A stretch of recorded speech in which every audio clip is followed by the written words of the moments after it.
think social is the next part of that. It's the next phase. So I think really the key thing for me is what it is the next part, and it's ready. Right now it's time to get ready for that and to try and learn it as best you can, so that when it becomes the cold calling, when it becomes the email in its heyday, you're not the one who's really behind.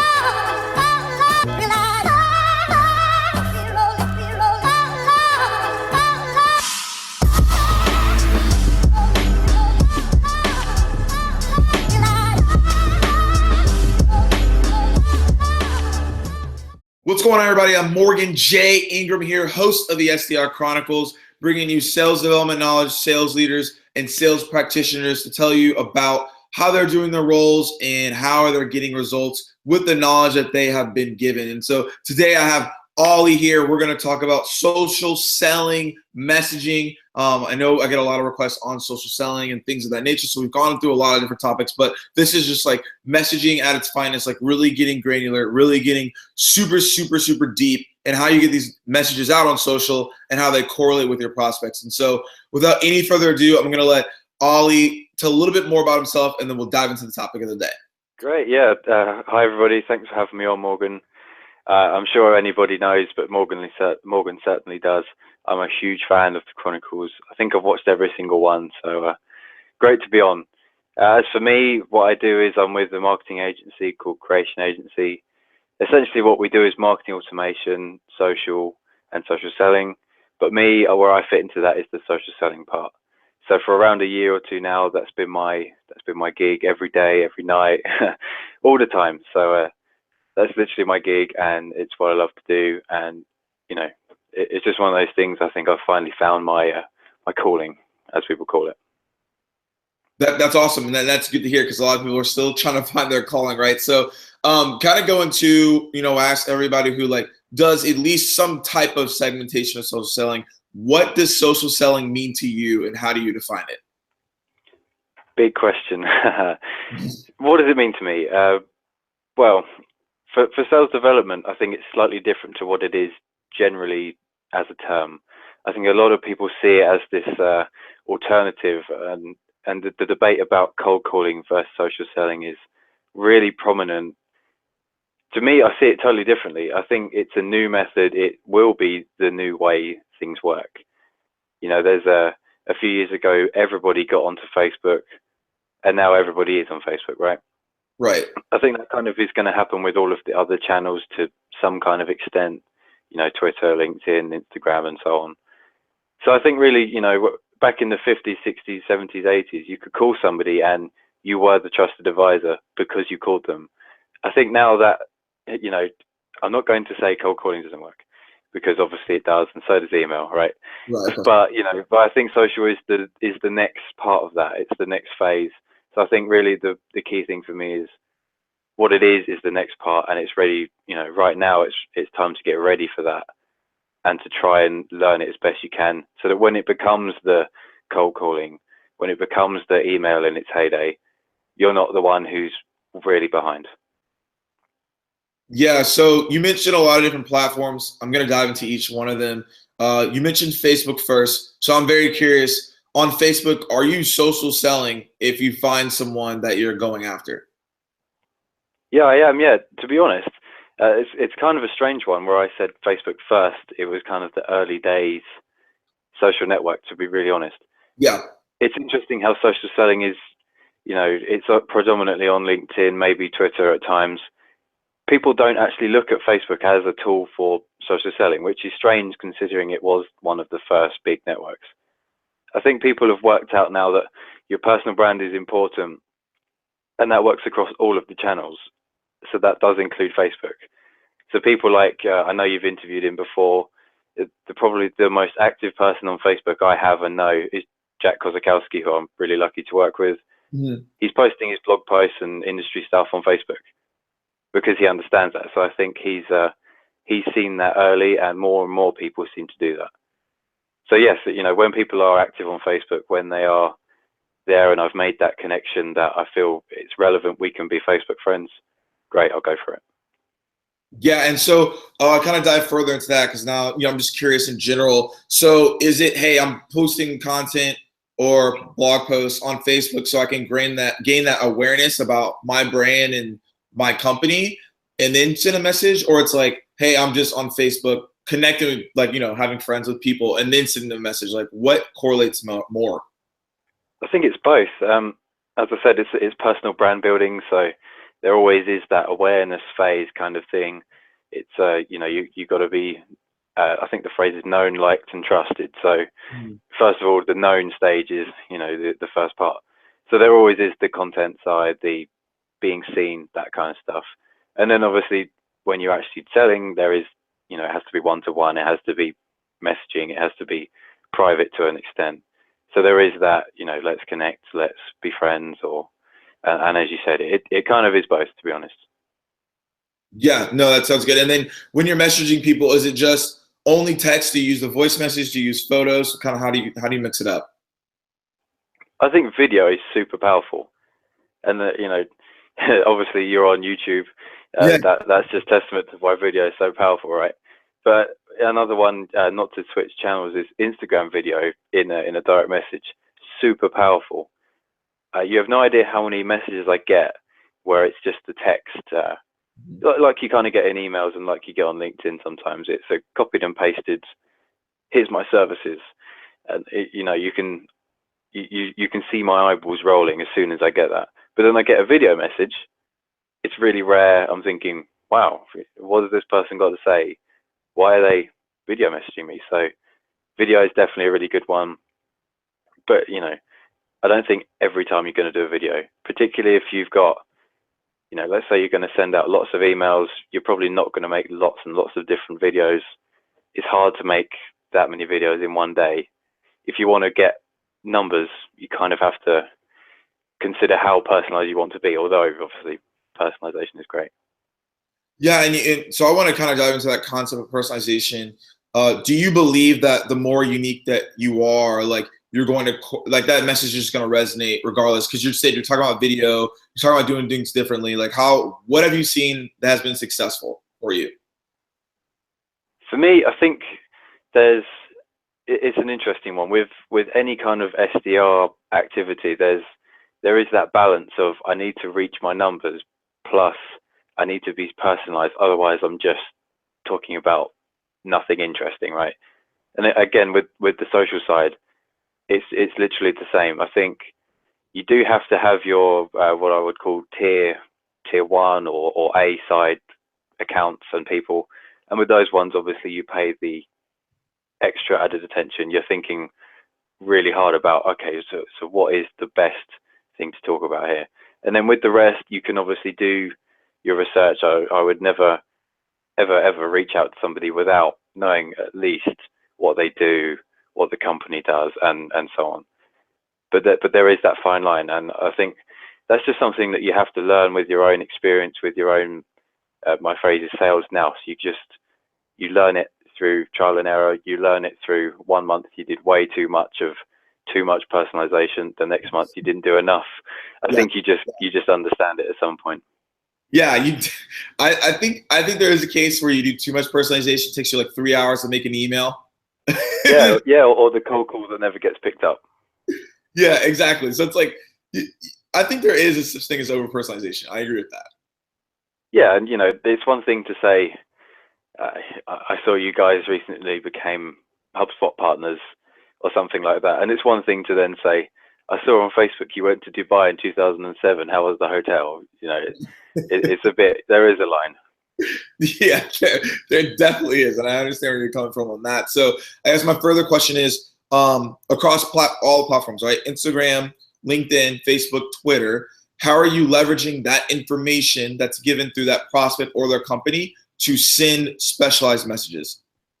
So how do I know where to start my own messaging with the person? Correct. And then how are you structuring that message? And then give examples of success. It really depends on the prospect, to be honest. So, yeah, as you know, not everybody is loving Instagram. Not everybody Of is course. a Twitter person, and so on. Generally, the rule of thumb is you can find someone on LinkedIn, right? Mhm. Although not always. So, I always start there. You can at least see the company. You can at least go to the company blog or look at, if you've got Sales Navigator, you can always find out what's going on within the company. There's obviously other sites that tell you the revenue that the company's got, and all kinds of other things that typical SDR kind of tooling could help you out with. Past that, I try and look at, well, Twitter is the good one, because you might see, say, their local soccer team. If we're talking UK, they're you know, let's say the NFL starts and they're upset about the first results and that kind of stuff. You might see something like that you can talk about. On the other side of things, Instagram, interesting depending on industry. I've had massive success with it before around certain industries, and then in some industries it's just totally not relevant and nobody uses it. But if I do find something good on Instagram, generally it's somebody's doing something interesting. Like, for instance, I saw that you were talking at an event not long ago. The name, I believe it was Sales Loss event, right? Yes. And so I see you doing that. So if I wanted to reach out to you, I've got something from Instagram there. It's just things like that. It's picking up that nugget that you're going to use straight away. Cool. So are you, and I guess you talked about LinkedIn, because I want to dive a little bit to that. What is your method? Are you sending an email to that person, or are you like kind of going in their email and sending something? Like, what is your structure like when you go into that? I've got a number of ways to do it. My golden example, if you find the holy grail, as we say, you find somebody with a really good LinkedIn Pulse article, or a number of them, right? So you have a read, and you're generally reading it, not just fly through it. So you drop a like. So if you imagine your LinkedIn notifications, you have a like, and then what I do is I comment. And what I'll do in the comment is I'll ask a question about a specific within the article. Literally, whatever I think, I will comment. So that's one. That's the second one, sorry. And then you have to tag the person in the comment, because that's another one. So that's a third notification. Then I share it. I share the article natively on my LinkedIn. So that's a fourth notification. And also you tag the person in that share. So that's a fifth. And then also in the article, you can see their name and face. You can follow them. So that's the sixth one. And then I'll connect.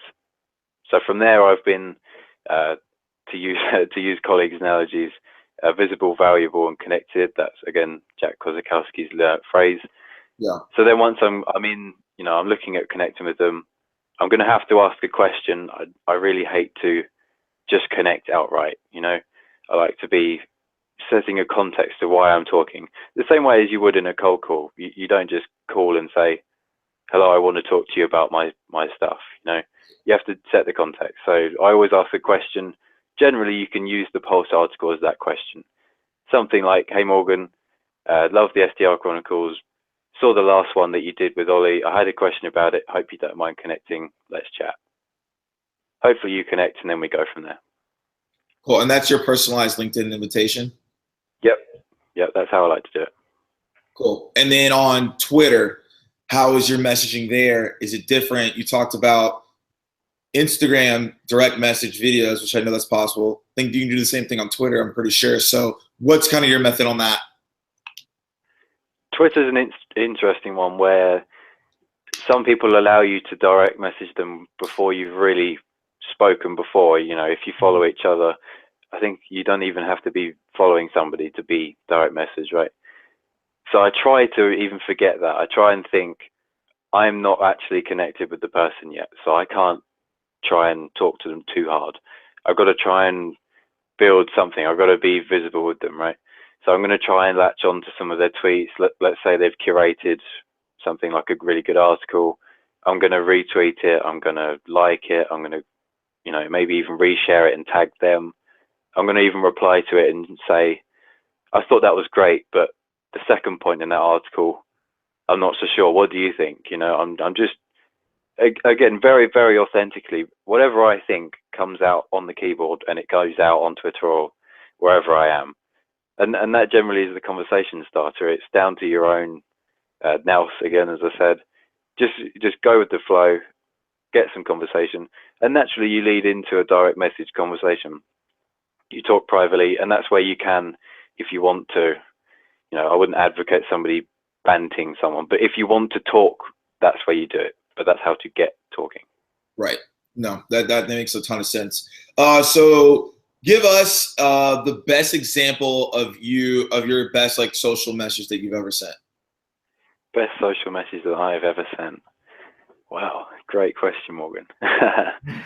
So are you talking connecting with somebody or just one down at some point in the funnel? That you sent a social message and they just loved it. It was like the most personalized and creative thing that you've done.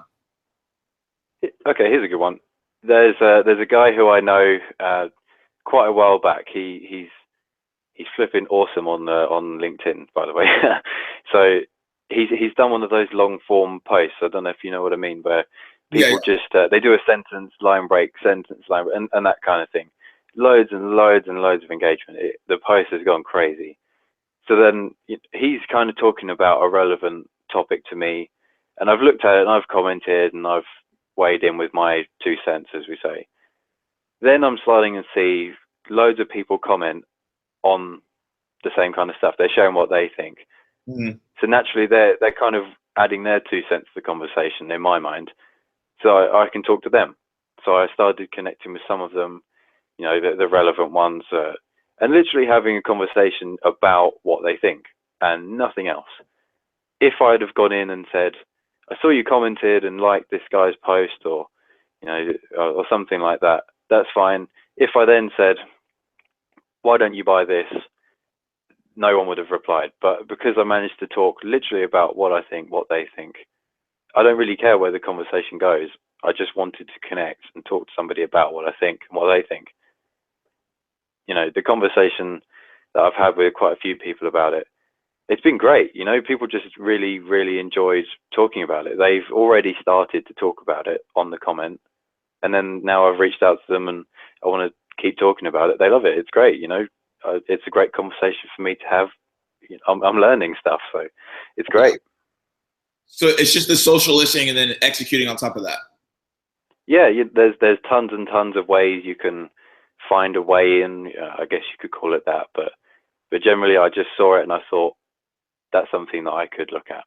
Yeah, that makes a ton of sense. And so, what's the next question is like, what's the worst message that you've ever sent, or what's the biggest mistake you've made with social selling messaging?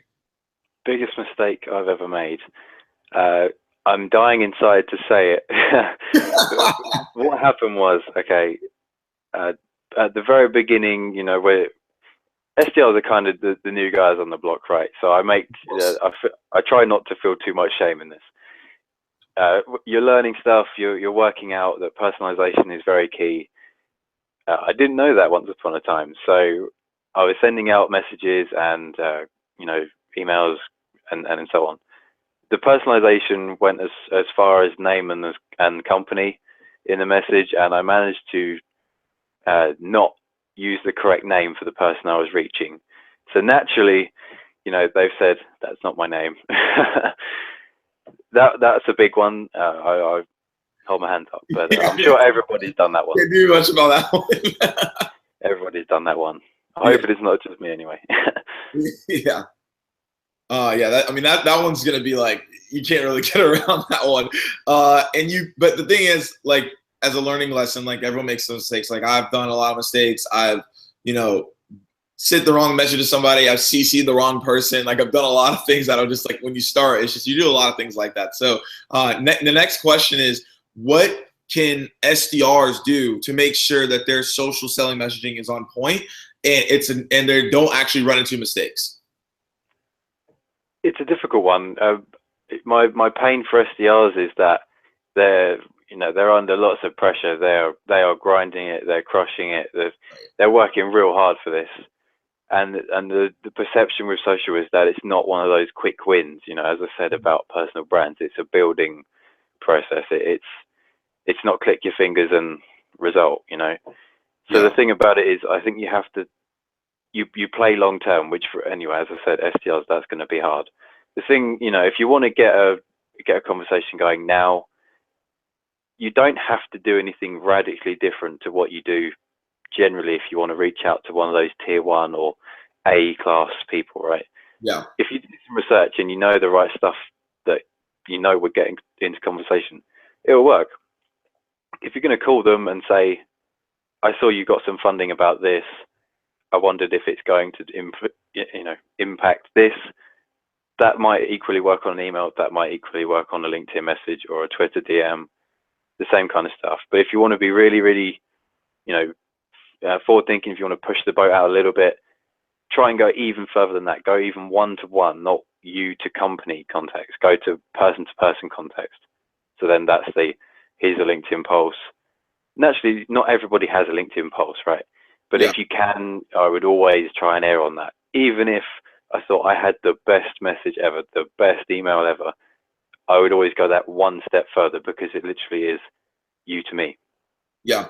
And no, I think that's a great example. And I think that's a good point in like using the context clues and understanding that it's, hey, look, it's actually personalized and it's not just something I just using for everybody else. So my next question goes into, how does, an SDR basically avoid, these mistakes? Or actually not even that question. It's more so like, what mistakes are you seeing like SDRs do across the board that they need to stop doing? Like, what are they getting into that they shouldn't be doing? Because you probably talked to a lot of SDRs about social selling messaging. So like kind of go into that context.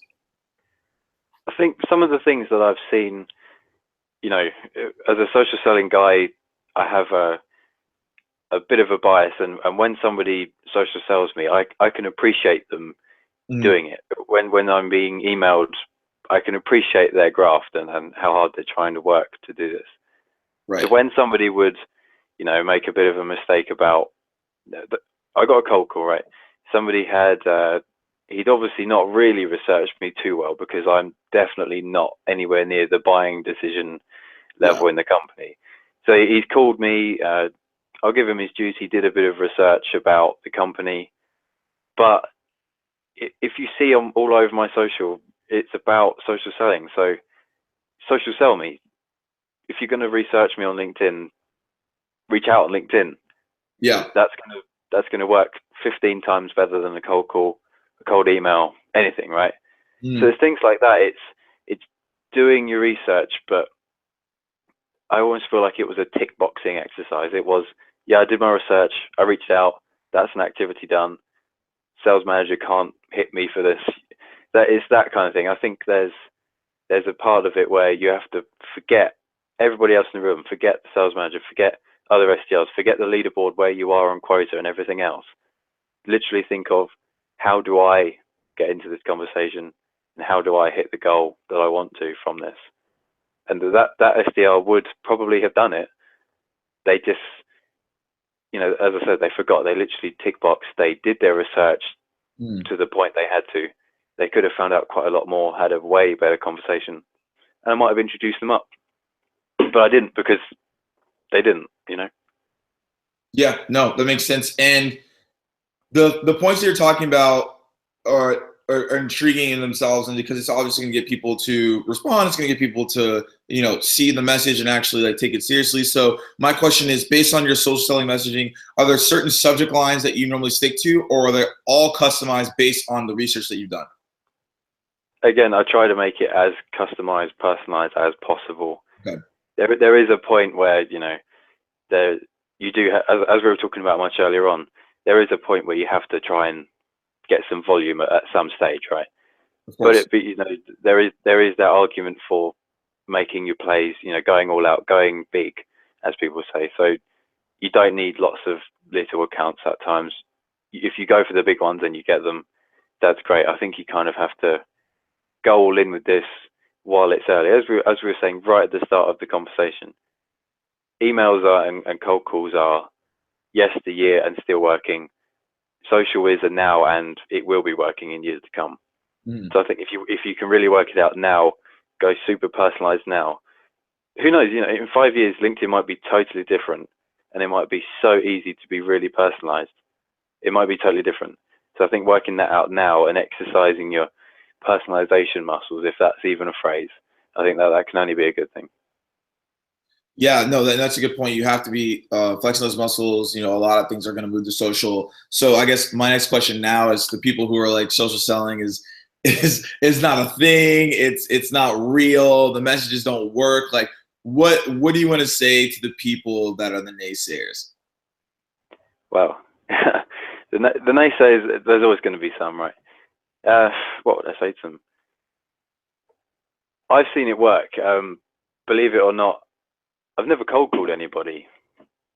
So that might shock a lot of people in sales from a person who works in sales saying that. And to be really honest, I could cold call people and I could probably get some result from it if I worked at it and trained myself and so on. But the results that happen through social with our clients, with our own work, we know it works. We've seen it work. And to be really honest, on a logic standpoint, the people who I work with, I feel really lucky to work with because they're some of the most intelligent people that I've met.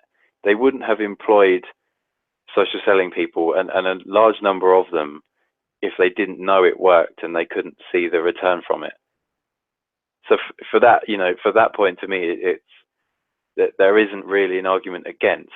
And the only real arguments I can really understand against it is my buyers aren't social.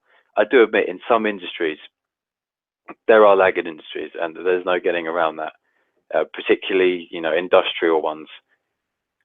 That's just how it is. And that's fine. But I don't expect in years to come, that will still be the case.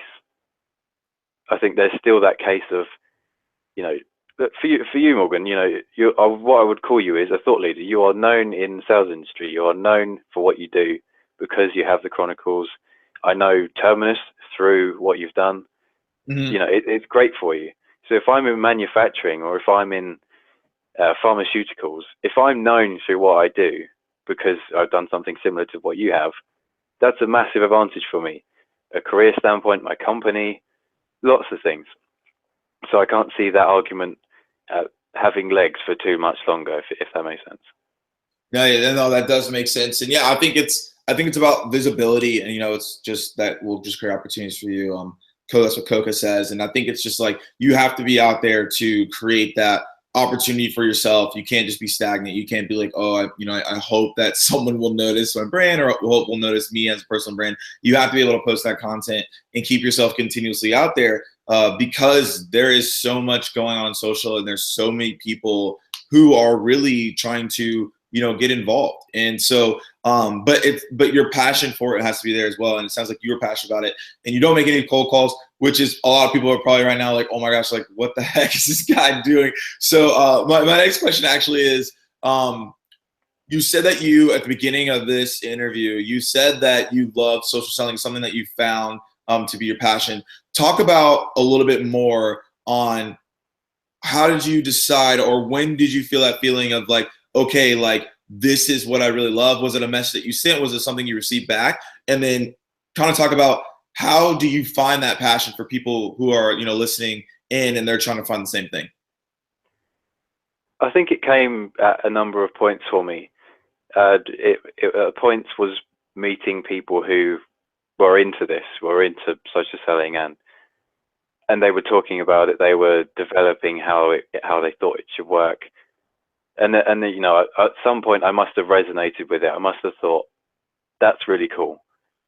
And I think that happened maybe 2 years ago at some stage, just through, reading some content online, basically. I must have been looking through Twitter and seen some cool stuff.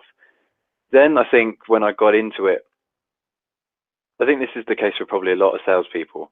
When you get that win, particularly the first one or a big one, it's that huge rush, the buzz that you get. I think it's partly that, it's the desire to succeed and, long-term goals that I have. I think and I can see that to get to those long-term goals, I have to look at what the path looks like, what the journey is, and what the things along the way are. And I think, if I want to use sales as a tool to help me get to the end goal, how in sales should I do that? Should I become amazing at cold calling, or should I become great at Instagram? Whatever it is. And I think just in my brain and in my logic, that's how it's at.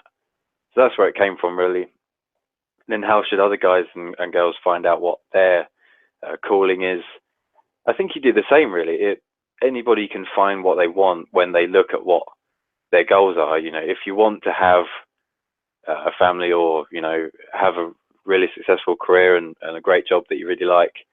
Work out what kind of things in that you would like, and then plot the journey. It just kind of, as I've said, if you know that you want to have a really good YouTube channel, why is that? And then how do you do that? Do you need to get yourself a camera? Do you need to watch loads of other YouTubers and work out how they've had success and why? Do you need to learn about YouTube and how to optimize videos? It's things like that. And that's where I think my social selling has come in. I've worked out and kind of been helped to see this, but it's definitely going to be a part of sales for a very long time, a very, very, very big part of it as well. So I think that's where it's come from. I've recognized the weight and the value that it can give me. So I've had to go all in. Yeah. I think that whatever you love, you do have to go all in. Completely, yeah. I mean, well, why do you love it in the first place if you're not willing to go all in, right? Yeah, no, exactly. I believe that 100%, in kind of doing what you have to do, because if you're not doing that, then you're kind of like you're playing yourself, right? You're just kind of like, hey, look, I like this, but you're not going all in to actually grasp the concept that you need to do the things that you can actually flourish on at the end of the day. Was that a DJ Khaled quote there? Yeah, it was. Basically. Don't play yourself. That's brilliant. Yeah, I mean, you can't play yourself. A lot of people do that, though. You have to be able to do that. But if you cannot see yourself sat there at 9 p.m. on a Friday or Saturday morning, even Sunday night, or any kind of crazy situation, if something happened, would you roll your eyes and would you go back to having some fun and go back out, see your friends, or would you sit through it and make sure everything was okay? I know what the answer is for me. That's because I know I like what I do a lot. But for not everybody has that, and quite honestly, I feel pretty lucky to have that. It's not easy to find that, and if it was easy, everybody would have found that. So it's worth thinking about, I think, for everybody. Yeah, no, I agree with that. You definitely have to think about it, in the process that you're doing. And also, in addition, are there any books or personal development that you're doing to make sure that you're honing your skills in social selling messaging? Yeah, my camera is just below my bookshelf, which is quite handy for me. Okay. Big shout out to Trish Bertuzzi. Fantastic book, Sales Development Playbook. Another hat tip to my good friend and manager, Kevin Thomas Tully, who's one of the social selling flag bearers, if you like. He got me onto that book. I read it whilst on holiday. I did it in literally a day. It was great. Literally start to end, management to practicing. Fantastic. I can't fault that book. Apart from that, I'm reading quite a lot of books, really. Generally, I find to not just read about one thing. For example, when I watch the SDR Chronicles and other things, I'm not just listening to ones about closing, ones about lead gen. I try and listen to literally everything, because I always find that new things give me new ideas. So one night I was just playing a bit of I don't know if guys in the States know what FIFA is, but it's the football game, right? For anybody who doesn't know. Yeah. I listen to podcasts while I play that for an hour on a Friday night just to relax. Yeah. And then all of a sudden I hear something about cold calls, which I said I don't really do. So I'm just listening to it. I've got an idea. I pause it. I'm on the phone to my manager. Guess what, Kevin? I've just heard this. We've got to do this. This is so cool. It's things like that. I just try and listen to everything within reason. But then I'm really lucky as well. You've got me a good time, Morgan. I was at Sales Hacker London this week, which was really awesome. Lots of great speakers talking about sales coaching. So lots of things like that. Try and listen to as many people as I can. Yeah, no, that's definitely super important. I listen to a ton of stuff that is like not like I actually listen to a lot of stuff that's like non-related to sales a lot. I listen to a lot of psychology, listen to a lot of just like leadership and just like things that are just off the radar. I listen to podcasts that are just like I don't really know much about this, but I'm just curious. So I think anyone who is listening, it is important to like, yes, you may be in sales, yes, you may be in leadership, but you need to read things outside of that and get a different perspective. Yeah, and like the big one for me on that is Tony Robbins. Yeah. While I'm working, what I do is I get YouTube on in the background. I just put on 5, 6, 7 of his different videos in different tabs. Play one, get rid of it, play the next one. He's great, you know, really great. I love what he does. You don't have to take it to the nth degree and literally copy everything that he says. I find things that just relate to me, and I'll do that, or I'll try it, and if it doesn't work, that's fine. But I think he's really helped me to understand myself a bit better, so I can do my work better. You know, I think if I was going to get upset about not getting answered on 5 cold calls in a row, surely it's me who needs to work on it than anybody else.